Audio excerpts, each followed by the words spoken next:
நண்பர்களுக்கு வணக்கம். நான் எட்டியப்ப சூழன். இது வரைக்கும் நம்ம சேனலை நீங்கள் சப்ஸ்கிரைப் பண்ணலைன்னா சப்ஸ்கிரைப் பண்ணிக்கோங்க. சப்போர்ட் பண்ணுறது இருந்தால் மறக்காம இந்த வீடியோக்கு ஒரு லைக் போட்டு போங்க. இன்னைக்கு என்ன செய்தியை பார்க்க போகிறோன்னு கேட்டீங்கன்னா, அடுத்த துரோகம், கண்ணீர் விட்ட முதலமைச்சர், அடுத்த நொடியே களமிறங்கின அண்ணாமலை. அடுத்த துரோகம் என்னன்னு பார்த்துடலாமா? உழவர்களிடையே பிரதமர் உரையாற்றிய ஈரம் காய்வதற்குள் அடுத்த துரோகம் அப்படிங்கிறார். அப்படின்னா இதற்கு முன்பாக என்ன துரோகத்தை பிரதமர் மோடி அவர்கள் செய்தார் என்று பார்க்கணுமா இல்லையா? அதற்கு முதல்வரே பதில் வச்சிருக்கிறாருங்க. கோவைக்கான மெட்ரோ ரயில் திட்டத்தை நிராகரித்து விட்டு அதே கோவைக்கு எவ்விதமான உறுத்தலும் இன்றி மாண்புமிகு பிரதமர் சென்ற ஈரம் கூட காயவில்லை. அதற்குள் நெல் கொள்முதலில் ஈரப்பதம் தளர்வு தொடர்பான நமது கோரிக்கையை நிராகரித்துள்ளது ஒன்றிய பாஜக அரசு. கோயம்புத்தூருக்கு மெட்ரோ ரயில் கேட்டாங்களாம் தமிழக அரசாங்கம், ஆனால் அதை கொடுக்கலையா. எவ்விதமான கூச்சமும் இன்றி மன உறுத்தலும் இன்றி விவசாயிகள் மத்தியில் உரையாற்றிட்டு சென்றிருக்கின்றாராம் நம்ம பிரதமர் மோடி. என்னடா மெட்ரோ ரயில் கேட்டாங்களே, நம்ம கோயம்புத்தூருக்கு கொடுக்கலையே, என்ன நினைப்பாங்க? அப்படிலாம் இல்லவே இல்லையா. சரி, மெட்ரோ ரயில் தான் கொடுக்கல, மழையினால் நெல் நனைஞ்சு போயிருக்குது, அதனால் ஈரப்பதத்தை அதிகரித்து நெல்லை கொள்முதல் செய்யணும் அப்படின்னு முதல்வர் ஸ்டாலின் அவர்கள் பார்த்தா கோரிக்கை வச்சாராம். அந்த கோரிக்கையும் நிராகரித்திருக்கிறதா ஒன்றிய அரசாங்கம். ஈரப்பதம் ஏன் வந்தது நெல்லில் அதிகமாக அப்படின்னும் போது முதல்வர் சொல்றார், கனமழை காரணமாக ஈரப்பதம் அதிகமாக உள்ள நெல்லினை கொள்முதல் செய்ய வேண்டும் என்ற தமிழ்நாட்டின் குரல் ஏன் பிரதமரின் காதுகளுக்கு கேட்கவில்லை? நம்ம முதலமைச்சர் சொல்வதெல்லாம் தமிழ்நாட்டினுடைய குரல் தான், ஆனால் பிரதமருடைய காதில் ஏன் கேட்கல அப்படின்ற கேள்வியை நம்ம முதல்வர் ஸ்டாலின் அவர்கள் கேட்குறாரு. ஆனால் விவசாயிகளுடைய அழுக்குரலும் கேட்கவில்லை, கண்ணீரும் தெரியவில்லை. பார்த்துக்க, முதல்வர் பார்த்தீங்கன்னா விவசாயிகளுடைய நெல் நனைதே என்று சொல்லிட்டு கண்ணீர் விட்டிருக்கின்றார். விவசாயிகளுடைய அழுக்குரலை நம்ம முதல்வர் கேட்டு இருக்கின்றார்.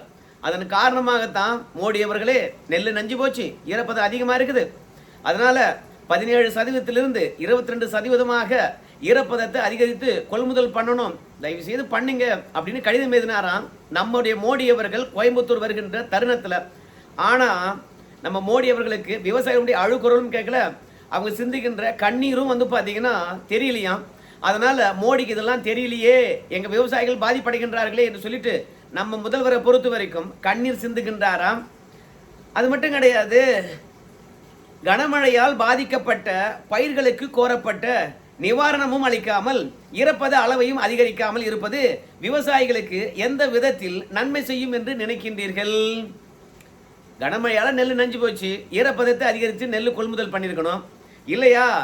நஞ்சு போச்சு நெல் நஷ்டீடாவது கொடுத்துருக்கணும். எதுவுமே பண்ணலன்னா விவசாயிகள் எப்படிங்க லாபம் அடைவார்கள்? அவங்களுக்கு இழப்பீடு கூட கொடுக்கலன்னா அந்த விவசாயிகள் எப்படி எழுந்து வருவாங்க அப்படின்னு நம்ம மோடி அவர்களை நம்ம ஸ்டாலின் ஐயா கேட்குறாருங்க. உடனடியாக இவற்றை மறுபரிசீலனை செய்வதோடு தமிழ்நாட்டின் கோரிக்கைகள் மீது நல்லதொரு முடிவெடுத்து வேளாண் பெருங்குடி மக்களுக்கு ஒன்றிய அரசு நன்மை செய்யும் என்று நம்புகின்றேன். அது மட்டும் கிடையாது, கடந்த ஆண்டுகளில் தமிழ்நாடு அரசின் கோரிக்கைகளின் அடிப்படையில் இத்தகைய ஈரப்பத அளவிற்கான தளர்வை பல முறை வழங்கிய ஒன்றிய அரசு இப்போது வழங்க மறுப்பது ஏன்? இப்போ நம்ம கோரிக்கை வச்சிருக்கோம், இனிமேலாவது மத்திய அரசாங்கமானது நம்முடைய கோரிக்கை ஏற்று விவசாயிகளுக்கு நன்மை செய்யும் விதமாக நிவாரணமோ ஈரப்பதம் அதிகமாக உள்ள நெல்லை கொள்முதல் பண்ணுறதுக்கும் வழிவகை செய்யும், அதன் மூலமாக விவசாயிகளுக்கு நன்மை கிடைக்கும் அப்படின்னு நம்புகிறேன். ஆனால் போன வருஷம் இப்படி தான் நான் பிரதமருக்கு கடிதம் எழுதினேன். அப்போதெல்லாம் நம்ம கடிதத்தை வாங்கிக்கிட்டு பல முறை ஈர நெல்லாக இருந்தாலும் பரவாயில்ல நாங்கள் கொள்முதல் பண்ணிக்கிறோம் அப்படின்னு சொல்லிட்டு பல முறை அனுமதி அளித்தாங்க. ஆனால் இந்த முறை ஏன் அளிக்கல அப்படின்னு நம்ம முதல்வர் கேட்குறாருங்க. நெல் கொள்முதல் பண்ண பிறகும் நனைஞ்சிருக்குது, நெல் கொள்முதல் பண்ணாத பிறகும் நெல்லானது நனைஞ்சிருக்குது. உங்கள் எல்லாருக்கும் தெரியும், எடப்பாடி பழனிசாமி அவர்கள் நேரடியாக போய் ஆய்வு செய்தார், விவசாயிகளுடைய கண்ணீர் கதைகளை பதிவு செய்தார். ஆனால் நம்ம முதலமைச்சர் அங்கே போனாரா, பார்வையிட்டாரா? இல்லை. துணை முதலமைச்சர் போனாரா? போனார். எப்போ போனார்? எல்லாம் நாசமானதுக்கு பிறகு போனார். ஆனால் இந்த நெல்லை கொள்முதல் பண்ணுறதுக்கு யார் காசு கொடுக்குறாங்க? மோடி கொடுக்குறாங்க. இப்படி நெல்லை கொள்முதல் பண்ணுங்கப்பா அப்படின்னு சொல்லுகின்ற பொழுது தமிழக அரசாங்கமானது கொள்முதல் பண்ணுது. ஆனால் அதை பாதுகாக்க தவறுனது யார் தப்பு? தமிழக அரசாங்கத்தின் தப்பு இல்லை. நெல் அறுவடை ஆகி போச்சு, உடனடியாக நெல்லை கொள்முதல் பண்ணணும் அப்படின்ற முனைப்பு யாருக்கு வரணும்? தமிழக அரசாங்கத்துக்கு வரணும். ஏன்னா தமிழ்நாட்டில் எப்போ அறுவடை காலம் என்பது முதலமைச்சர் நல்லா தெரியும், எந்த நேரத்தில் மழை வரும் என்றும் தெரியும். அப்படி எல்லாம் தெரிஞ்ச பிறகு நெல்லை கொள்முதல் பண்ணுறதுக்கு காலதாமதம் யார் செஞ்சுது? முதலமைச்சர் செஞ்சார். ஆனால் இப்போ என்ன சொல்கிறாரு? நெல் நாசமானதுக்கும் ஈரப்பதம் அதிகமானதுக்கும் நெல் முளைச்சதுக்கும் எல்லாத்துக்கும் மோடி தான் காரணம். அதனால் மோடியே நெல்லை வீண் பண்ணிட்டு ஈரப்பதம் அதிகமாக இருந்தால் அதை விட நீ கொள்முதல் பண்ண மாட்டியா? கொள்முதல் பண்ணுறதுக்கான அனுமதி குடியா அப்படிங்கிறாங்க. ஆனால் அண்ணாமலையை பொறுத்த வரைக்கும் எப்போதும் தமிழக மக்களுக்கு துரோகம் செய்வது நம்முடைய மோடி தான் அப்படின்னு நம்ம முதலமைச்சர் குற்றச்சாட்டு வைக்கிறார். ஆனால் நம்முடைய அண்ணாமலையை பொறுத்த வரைக்கும் தமிழக விவசாயிகளுக்கு இந்த 4.5 ஆண்டு காலமாக ஒன்றுமே செய்யலைங்க அப்படின்னு அண்ணாமலை சொல்கிறார். ஏன் ஒன்றும் செய்யலை? நிறைய செஞ்சிருக்கின்றாரு தமிழக விவசாயிகளுக்கு நம்ம முதலமைச்சர் அவர்கள். இங்கே எல்லாருக்கும் தெரியும், பரந்தூர் விமான நிலையம் விவசாய நிலம் வேஸ்ட் ஆகுது அப்படிங்கிறாங்க. ஆனால் நம்ம முதலமைச்சரை பொறுத்த வரைக்கும் காதலே போட்டுக்கல. எதிர்கட்சியாக இருக்கின்ற போது பரந்தூர் விமான நிலையம் எதுக்கு அப்படின்னு கேட்டவர் ஆட்சிக்கு வந்த உடனே பரந்தூர் விமான நிலையம் தான் சரியாக இருக்கும் அப்படின்னு சொல்லிட்டு விவசாயிகளுடைய குரல் காதலியே கேட்கல. ரெண்டாவது, மேல்மா கூற்றோடு செய்யா சிப்காட்டுக்கு நிலம் எடுக்காதீங்க அப்படின்னு போராடினாங்க. அந்த விவசாயிகள் மீது குண்டர் சட்டம் போட்டார், சிறையிலையும் அடித்தார். அதோட விவசாய பெருங்குடி மக்கள் களத்தில் இறங்கி போராடினாங்க.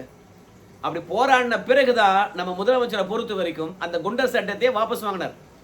விவசாயிகளை ஒன்றிணைத்து விவசாய நிலங்களை காப்பாற்றுறதுக்காக போராடின விவசாய சங்க பிரதிநிதியாக இருக்கக்கூடிய ஆறுமுகம் என்று நினைக்கிறேன், அவரை குண்டர் சட்டம் போட்டு நீண்ட நாள் சிறையிலே வச்சுருந்தாங்க, விவசாயிகளை தூண்டி விடுறாங்கன்னு சொல்லிட்டு. ஸோ மொத்தத்தில் விவசாயிக்கு ஆதரவாக இருந்தாலும் விவசாயியாக இருந்தாலும் சரி நம்ம முதலமைச்சர் நல்லா வச்சு செய்கிறாரு. ஆனால் 4.5 வருஷமா அண்ணாமலை சொல்கிறாரு விவசாயிகளுக்காக திமுக அரசாங்கம் துரும்ப கூட கிள்ளி போடல. விவசாயிகளுக்கு துரோகம் பண்ணுறது திமுக தான், முதலமைச்சர் தான். ஆனால் நீ ஏன் மோடி மீது பழி போடுற? உனக்கு என்ன தகுதி இருக்குது அப்படின்னு அண்ணாமலை கேட்குறாரு. இந்த நெல்லெல்லாம் வீணாகிறதுக்கும் முளைப்பதற்கும் யார் காரணம்? நீங்கள் தான் காரணம். கிட்டத்தட்ட ஒரு 309 கோடி ரூபாய் வந்து அறுவடை செய்யப்பட்ட நெல்லை பாதுகாக்கிறதுக்காக நான் குடோனு கட்டுறேன், உணவுப் பொருட்களை பாதுகாப்பதற்காக உணவு கிடங்கு கட்டுறேன் அப்படின்னு சொல்லிட்டு நிதி ஒதுக்குனீங்க. ஆனால் அந்த நிதியானது செலவிடப்பட்டுடுச்சான். ஆனால் 309 கோடி ஒதுக்கப்பட்டு நிதியும் செலவிடப்பட்டு விட்டது. ஆனால் இப்போ நெல்லை பாதுகாக்கிறதுக்கு உணவுப் பொருட்களை பதுக்குவதற்கு இல்லை பாதுகாப்பதற்கு கிடங்குகள் வந்து கட்டியிருக்குன்னு சொன்னீங்களே, எந்த மாவட்டத்தில் கட்டியிருக்கீங்க? எந்த மாவட்டத்தில் கட்டியிருக்கீங்க அதையா சொல்லுங்க அப்படின்னு சொல்லிட்டு அண்ணாமலை கேட்குறாரு. ஏன்னா 309 கோடி ரூபாய் ஒதுக்குனாங்களே கண்டி எங்கே போச்சுனே தெரில. எந்த மாவட்டத்திலையும் நெல்லை பாதுகாக்கிறதுக்கு கிடங்குகளே கட்டல. அப்போ 309 கோடி ரூபாய் சுவாகா. அது மட்டும் கிடையாது, நெல்லை கொள்முதல் பண்ணிட்டாங்க. அந்த நெல்லை கொண்டு போய் அரைக்கும் இடத்துக்கு கொண்டு போய் சேர்க்கணும். அப்போது வாகனங்களுக்கு வந்து பார்த்தீங்கன்னா அனுமதி அளிக்கணும் நெல்லை கொண்டு போகிறதுக்கு. இப்படி வாகனங்களுக்கு அனுமதி அளித்து விட்டு அந்த வாகனங்களுக்கு வந்து பார்த்தீங்கன்னா நம்ம பணம் கொடுக்கணும். அந்த பணத்தில் கூட வந்து 160 கோடி ரூபாய் வந்து ஊழல் நடந்திருக்குதான். கிடங்குகள் கட்டினாங்களா இல்லையான்னு தெரியல, 309 கோடி ரூபாய் சுவாகா. அதோட நெல்லை கொள்முதல் பண்ணதை அது எதுவுமே அரைக்கிறதுக்கு சேர்க்கணும், வாகனங்கள் வர வைக்கணும். அந்த வாகனங்களுக்கு வந்து பணம் கொடுக்கறதுல ஒரு 160 கோடி ரூபாய் சுவாகா. உணவுத்துறை அமைச்சரும் நம்ம முதலமைச்சரும் வந்து பார்த்தீங்கன்னா இதற்கான பதில் சொல்லுங்க பார்க்கலாம். அதனால துரோகத்தை பற்றி நீங்கள் பேசாதீங்க, நீலிக்கண்ணீர் வடிக்காதீங்க அப்படின்னு வந்து நம்ம அண்ணாமலை அவர்களும் சொல்லியிருக்கின்றார். ஆனால் உங்கள் எல்லாருக்குமே தெரியும், நெல் நஞ்சு போச்சு, என்ன பண்ண முடியும்? அதனால் ஈரப்பதம் அதிகமாக உள்ள நெல்லை கொள்முதல் பண்ணணுமா இல்லையா? அதுக்கு மத்திய அரசாங்கமானது அனுமதி கொடுத்துருக்கணுமா இல்லையா? அப்படி கொடுக்காதனால தானே நம்ம முதலமைச்சரை பொறுத்த வரைக்கும் இப்போ திடீர்னு 2வது துரோகம், மெட்ரோ ட்ரெயினும் கொடுக்கல, இப்போ நெல்லை கொள்முதல் பண்ணுறதுக்கும் அனுமதி அளிக்கல. வரிசையாக துரோகம் மட்டும் பண்ணிட்டுறீங்க. எங்கள் விவசாயிகள் அழுகிறாங்க, அவங்களுக்கு கண்ணீர் வருது, அதை பார்த்து எனக்கும் கண்ணீர் வருது அப்படின்னு முதலமைச்சரை பொறுத்த வரைக்கும் விவசாயிகளுடைய கண்ணீர் துளி அறிந்து கொண்டு மோடிக்கு கோரிக்கை வைக்கிறார். இப்படி விவசாயிகளுடைய உன்னதமான நிலையை புரிஞ்சுக்கிட்டு கோரிக்கை வைக்கக்கூடிய முதலமைச்சருடைய நியாயமான கோரிக்கையை மத்திய அரசாங்கம் நிறைவேற்றிருக்கணுமா இல்லையா? அப்படின்னு சொல்லிட்டு கேட்பீங்க. ஆனால் உங்க எல்லாருக்கும் தெரியும் நெல் நனைஞ்சு போச்சுன்னு சொல்லிட்டு உடனடியாக மத்திய அரசாங்கமானது ஈரப்பதத்தை ஆய்வு செய்வதற்காக ஒரு குழு அனுப்புனாங்க. அவங்க டெல்டாக்கு போனாங்க, திருவள்ளூர் மாவட்டத்துக்கு போனாங்க. 2 இடத்துலையும் வந்து ஈரப்பதத்தை ஆய்வு செய்தார்கள். பிறகு அவங்க டெல்லி போயிட்டாங்க. இப்போ தமிழ்நாட்டில் முழுவதும் நெல்லின் ஈரப்பதமானது எவ்வளவு இருக்குது, அதுக்கு அதை ஒட்டுமொத்தமாக தயார் செய்து ஒரு அறிக்கையை சமர்ப்பிப்பாங்க. அதில் ஈரப்பதத்தை ஆய்வு செய்த குழுவானது என்ன பரிந்துரை செய்யுதோ அந்த பரிந்துரையின் அடிப்படையில் தான் எவ்வளவு ஈரப்பதத்தில் நெல்லை கொள்முதல் பண்ணணும் அப்படின்றதுக்கான அனுமதியை வழங்குவாங்க. அது பல முறை நடந்திருக்குது. நம்ம முதலமைச்சர் அவர்களே வந்து பார்த்தீங்கன்னா இப்போ மோடி அவர்களுக்கு கண்டனத்தை தெரிவிக்கின்ற அந்த அறிக்கையிலே சொல்லுவார், போன வருஷம்லாம் வந்து பார்த்தீங்கன்னா ஈரமாக போச்சு நெல், கொள்முதல் பண்ணுங்க அப்படின்னு சொல்லிட்டு நம்ம எந்த அளவில் கொள்முதல் பண்ணணும்னு சொல்லிட்டு கேட்டோமோ அதுக்கெல்லாம் கொள்முதல் பண்ணியிருக்காங்க ஒன்றிய அரசு. இப்போ ஏன் கொள்முதல் பண்ண மாட்டாங்க அப்படின்னு கேட்டிருக்காங்க. அன்றைக்கா இருந்தாலும் சரி, இன்றைக்கா இருந்தாலும் சரி, ஈரப்பதம் எவ்வளவு இருக்கணும்னு சொல்லிட்டு நேரடியாக ஆய்வு செய்கின்ற அந்த குழு பரிந்துரைப்பதைத்தான் வந்து பார்த்தீங்கன்னா மத்திய அரசாங்கம் அது நடைமுறைப்படுத்தும்.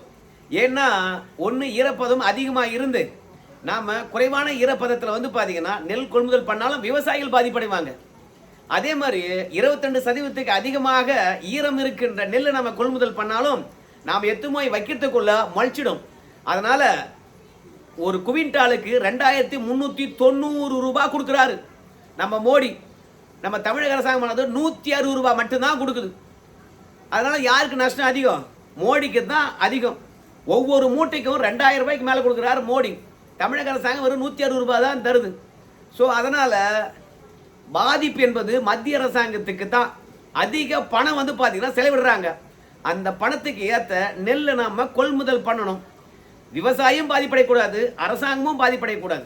ஏன்னா மக்களுடைய வரி பணத்தில் தான் இந்த நெல்லையே கொள்முதல் பண்ணுறாங்க. அதனால பாதிப்பு எங்கிருந்தாலும் பாதிப்படைய போகிறது வந்து பார்த்தீங்கன்னா மக்கள் தான். அதனால ஒரு குழு அனுப்புவாங்க, நேரடியாக ஆய்வு செய்வாங்க, அவங்க பரிந்துரையின் அடிப்படையில் தான் நெல்லையே கொள்முதல் பண்ணுவாங்க.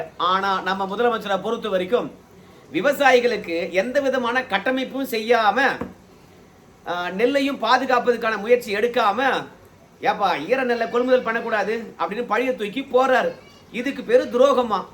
ஆனா விவசாயிகள் ஒவ்வொரு வருஷமும் நெல் நனைஞ்சு போகுது அப்படின்னு கோரிக்கை வைக்கின்ற போதெல்லாம் எங்கேயாவது இடத்துல ஒரு குடோன் கட்டியிருக்கீங்களா கேட்டா நம்முடைய அமைச்சர் என்ன சொல்றாருன்னு கேட்டீங்கன்னா, நம்ம எதிர்பார்த்த அளவை விட அதிகமான பரப்புல பயிர் வைக்கிறாங்க, அதிகமான நெல் ஆனது விளைந்து போகுது, ஒவ்வொரு முறையும் குடோன் ஆனது கட்டிக்கினே இருக்கும், நிரம்பி போகுது அப்படின்னு சொல்றாங்க. அதுக்கு எடப்பாடி பழனிசாமி என்ன சொல்றாரு கேட்டீங்கன்னா, நெல்லை கொள்முதல் பண்ணி குடோன்ல அடைக்கிறீங்கன்னா அடைக்கப்பட்ட நெல்லை கொண்டு போய் அரைச்சி அதை அரிசியா மாற்றணும். நீங்க நெல்லை அடக்கி வச்சிருந்தா மட்டும் என்ன லாபம்? அதனால நெல் வாங்குங்க, குடோன்ல அடுக்குங்க, அடுக்கிற நெல்லை அரைங்க, அரிசியா மாத்துங்க, மீண்டும் மக்களுக்கு வந்து சேரட்டும். மொத்தத்தில் உங்ககிட்ட பணம் கிடையாது, நெல்லை அறுக்கிறதுக்கு நெல்லை அரைக்கிறதுக்கு எட்டு போகிறதுக்கு மொத்தமாக தோல்வி அடைஞ்சு போன இந்த திராவிட மாடல் ஆட்சியானது யார் மீதாவது பழி போட்டுட்டு அப்படியே தப்பிக்க பார்க்குது. அதனால ஈரத்தை அளவிடக்கூடிய குழு வந்திருக்கிறது, அந்த குழு பார்த்துட்டு போயிருக்குது. அவங்க அறிக்கை சமர்ப்பித்த பிறகு நெல்லுடைய ஈரப்பதத்தினுடைய அளவை கூட்டி கொள்முதல் செய்வதற்கு மோடி அவர்கள் அனுமதி அளிப்பார். அது வரைக்கும் நம்ம முதலமைச்சருக்கு பொறுமையே இல்லை. ஐயோ விவசாயோட நெல் போயிச்சே அப்படிங்கிறாங்க. உங்களுக்குலாம் ஞாபகம் இருக்கோ இல்லையோ, நான் ஒரு விஷயத்தை சொல்லி இந்த வீடியோ முடிச்சிடுறேன். சமூக வலைத்தளத்தை இந்த மழை நேரத்தில் நம்ம போய் பார்த்தோம்னு வச்சுங்களேன், இந்த திமுக அரசாங்கமானது சரக்கு பாட்டில பராமரிப்பதற்கும் பாதுகாப்பதற்கும் நல்ல குடோன் கட்டுறாங்க. ஆனால் விவசாயியுடைய நெல்லை கட்டாந்தரையில் போட்டுட்டு கனமழையில் நெல் மிதக்கிறதும் தண்ணீரில் தேங்கி அழிவதும் வாடிக்கையாக இருக்குது. சாராயத்துக்கு கொடுக்கின்ற பாதுகாப்பு உலகுக்கே சோறு போடுற விவசாய உலகுக்கே உணவாகின்ற நெல்லை பாதுகாப்பதற்கு இந்த அரசாங்கம் முயற்சி எடுக்கல அப்படின்னு ஒவ்வொருத்தரும் வந்து பார்த்தீங்கன்னா மழையில் நனைஞ்சு வீகனாகின்ற நெல்லை வீடியோ எடுத்து போட்டு தமிழக அரசாங்கத்துக்கு சாபம் விட்ட வீடியோலாம் பார்த்துருக்கணும். அப்போ ஒவ்வொரு ஆண்டும் இந்த திமுக அரசாங்கமானது விவசாயிகளை காப்பாற்றிருக்குதா இல்லை கைவிட்டு இருக்குதா? ஒவ்வொரு வருஷமும் விவசாயியுடைய கண்ணீரானது நம்ம முதல்வருக்கு தெரியவே இல்லையா? இந்த 4.5 ஆண்டுகளில் விவசாயியுடைய கண்ணீரை போக்கணும், அறுவடை செய்யப்பட்ட நெல்லை பாதுகாக்கணும் அப்படின்னு நினைச்சிருந்தாருன்னா இந்நேரம் குடோன் வந்து பார்த்தீங்கன்னா வரிசையாக கட்டியிருப்பாரு. நம்ம தமிழ்நாட்டில் எத்தனை இடங்கள்ல நெல் கொள்முதல் நிலையம் இருக்குது, நேரடியாகவும் சரி தவணை முறையிலும் சரி. அப்போ அங்கெல்லாம் வந்து பார்த்தீங்கன்னா எவ்வளோ நெல் வருதோ அதுக்கு ஏற்ற மாதிரியான குடோன்கள் கட்டுறதுனால என்ன தடையா போச்சு? அதனால யார் பாதுகாக்கணுமோ அவங்க பாதுகாக்கல. அதனால தான் மழை வருகின்ற போதெல்லாம் நனைஞ்சு போகுது, கனமழை வருகின்ற போதெல்லாம் நனைஞ்சு போகுது. முதலமைச்சரே பரவாயில்ல, அமைச்சரை விட்டாங்க, நேரடியாக போய் பார்வையிட்டாரு. என்ன சொல்றாரு? ஐயா சாமி, எங்க ஆட்சியில கொஞ்சம் தான் முளைச்சிருக்குது, எடப்பாடி ஆட்சியில நீட்டா முளைச்சிருந்தது, அப்புறம் யாரு முளைக்க விட்டது தெரிந்தா அப்படின்னு சொல்றாரு. கொஞ்சம் முளைச்சிருந்தா என்ன, அதிகமா முளைச்சிருந்தா என்னய்யா? வீணானது நெல்லு தானே, மோடி தானே துட்டு கொடுக்குறாரு, நீ ஏன் கொடுக்குற? அதனால வீணா போட்டோம் போ அப்படின்னு விட்டுறியா அப்படின்னு விவசாயிகள் காட்டமான கருத்து தெரிவிச்சாங்க. மொத்தத்தில் முதல்வரை பொறுத்த வரைக்கும் பழியை தூக்கி மோடி மேலே போட்டுட்டு நல்ல பேர் எடுக்கலான்னு பார்க்குறாரு. தேர்தல் நெருக்கத்தில் வந்து பார்த்தீங்கன்னா தினம் தினம் பழி தான், தினம் தினம் அவதூறு தான். ஆனால் ஊடகமானது அதை தான் பெருசாக பேசுது. முதல்வர் செய்ய வேண்டிய வேலையை செஞ்சாரா அப்படின்னு எந்த ஊடகமும் கேள்வி கேட்க மாட்டேங்குது. நெல் நனைவதற்கு மூல காரணம் யாரு? சரியான நேரத்தில் கொள்முதல் பண்ணாததா, பண்ணதை பாதுகாக்காததா, பாதுகாத்ததை அரைக்காததா, யார் தப்பு? அதனால நம்ம முதலமைச்சரை பொறுத்த வரைக்கும் விவசாயிகள் அழுகிறாங்களே அப்படின்றதுக்காக முதலமைச்சர் அழுகின்றாராம். அந்த அழுகுரலானது மோடிக்கு கேட்கலையாம். அண்ணாமலை வந்து பார்த்தீங்கன்னா 309 கோடி ரூபாய் சுவாகா பண்ணியிருக்கீங்க, 160 கோடி ரூபாய் ஊழல் பண்ணியிருக்கீங்க. இந்த 4.5 வருஷமா வந்து பார்த்தீங்கன்னா விவசாயிகளுக்கு ஒன்றுமே பண்ணலை, நீலாம் துரோகத்தை பற்றி பேசுறியான்னு சொல்லிட்டு அடுத்த நொடியே இறங்கி களத்தில் நம்ம முதல்வருடைய பொய் முகத்தை அம்பலப்படுத்தி இருக்கின்றார். எந்த அதிரடி போதுமா, இன்னும் கொஞ்சம் வேணுமான்னு அண்ணாமலை கேட்டிருக்கின்றார். பொறுத்திருந்து பார்ப்போம். அண்ணாமலை சொன்ன பதிலுக்கு முதல்வர் ஏதாவது ரிப்ளை பண்ணுறாரா இல்லையான்னு சொல்லிட்டு. நன்றி நண்பர்களே.